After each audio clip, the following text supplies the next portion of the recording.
हाय, माझं नाव वर्षा आणि मी कोल्हापूरच्या एका छोट्याशा पीजीमध्ये राहते विथ माय रूममेट. आज मला तुमच्यासोबत एक पर्सनल आणि महत्त्वाचा टॉपिक शेअर करायचा होता, जो की बरेच दिवस झाला शेअर करायचा होता, पण आज योग आला. ते म्हणजे body shaming.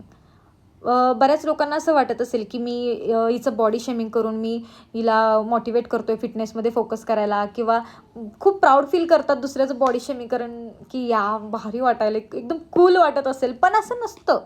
It's not a cool thing.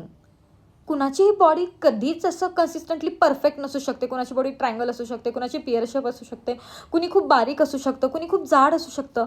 त्याला पर्याय नाही आहे. काहींचं जेनेटिक असतं. पण तुम्हा लोकांना हा अधिकार कुणी दिला की तुम्ही एखाद्याचं बॉडी शेमिंग करू शकता एकदम इझिली? माणूस एकदा, दोनदा, तीनदा इग्नोर करू शकतो किंवा चेष्टेत घेऊ शकतो. चौथ्यांदा यार वैतागणार की माणूस. का म्हणून ऐकून घेणार तुमचं? खरंच समोर असं कुणाला उलट उत्तर द्यायची हिंमत नाही म्हणून मी हा व्हिडिओ बनवते. खरं तर प्लीज नका बॉडी शेमिंग करू. नाही तुम्हाला कोणी अधिकार दिला, कुणीच अधिकार नाही दिला आहे तुम्हाला. काय भेटणार आहे बॉडी शेमिंग करून? स्वतःचं बघायचं, मस्त स्वतः मजेत राहायचं, दुसऱ्यांना काही नाही बोलायचं. ठीक आहे? प्लीज प्लीज प्लीज डोक्यात घ्या ही गोष्ट सगळ्यांनी.